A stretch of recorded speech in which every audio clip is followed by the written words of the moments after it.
paz do Senhor, eu sou a missionária Maria Carolina, professora da Escola Dominical da Igreja Assembleia de Deus, Ministério do Ipiranga, no bairro de Planalto, e essa é a leitura bíblica diária de hoje, que se encontra no livro de 2 Coríntios, capítulo 9, verso 6, que diz assim: E digo isso, que o que semeia pouco também ceifará, e o que semeia em abundância ceifará.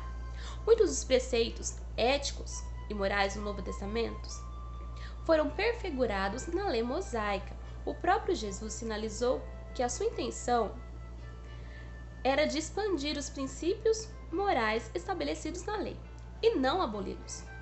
Não cuideis que vim destruir a lei ou os profetas. Não vim abrogar, mas cumprir. Mateus capítulo 5, verso 17. A generosidade é um preceito ético do Antigo Testamento. Ele espalhou, deu aos necessitados, a sua justiça permanece para sempre, e a sua força será exaltada em glória. Salmos 112, verso 9. Nós cristãos devemos exercê-la como prioridade e repartir-se a cada um segundo a necessidade que cada um tinha. Atos capítulo 4, verso 35. Em algum ponto, a generosidade pode fermentar a dependência irresponsável de algumas pessoas. Portanto, ouvi que algum entre vós andam desordenadamente, não trabalhando, antes fazendo coisas vãs, 2 Tessalonicenses, capítulo 3, verso 11. Devemos sempre julgar se uma pessoa realmente precisa ou apenas está se beneficiando da nossa ajuda.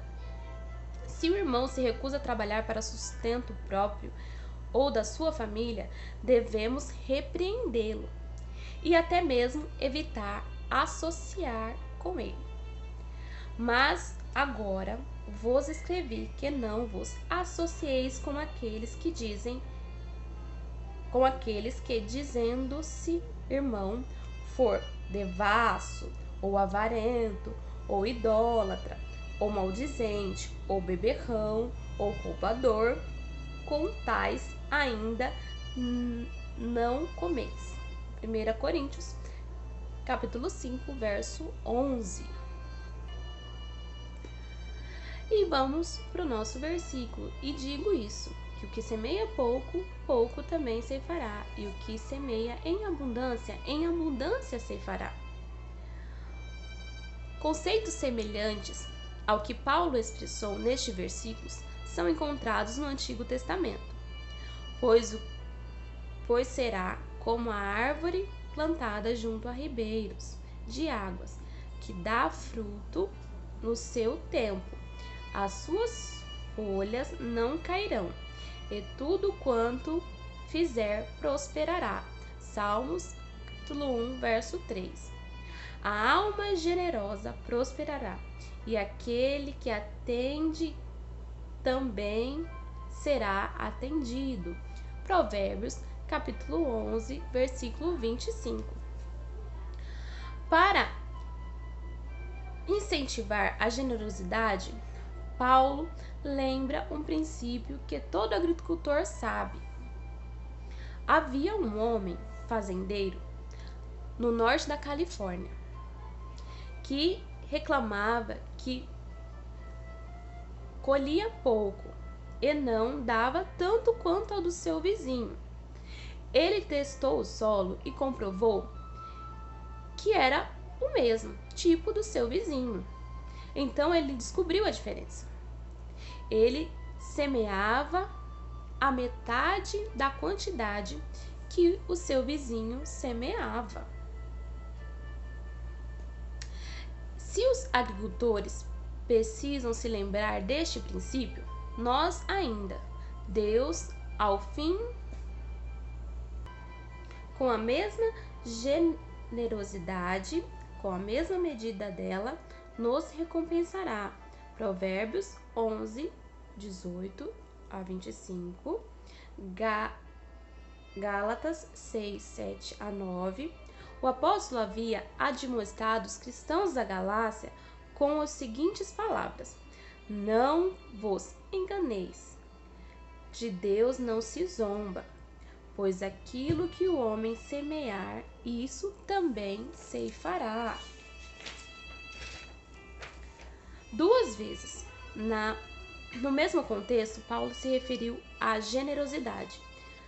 Os coríntios haviam prometido uma dádiva e o apóstolo os exortou com a conscientizar-se essa expressão de generosidade.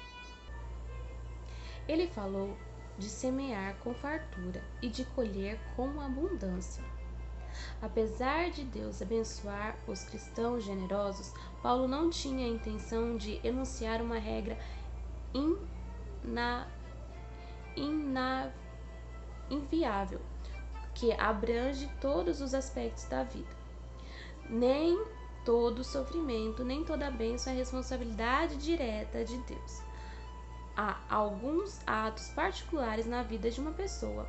No entanto, tanto a bondade quanto a impiedade produzem frutos nesta vida e na vida futura. A bondade é recompensada em alguns graus neste mundo. Há pessoas que atendem a ser generosa e bondosa. Paulo diz que colhe e que ceifa o que semeou. Ainda que Paulo estivesse discorrendo acerca da semeadura dos coríntios na oferta para com os irmãos pobres da Judeia, o princípio que ele apresentou tem uma aplicação abrangente. A colheita de recompensas espirituais das sementes espirituais ocorrem nesta vida e no mundo vindouro. Aquele que leva a preciosa semente, andando, chorando, voltará sem dúvida com alegria, trazendo consigo os seus molhos.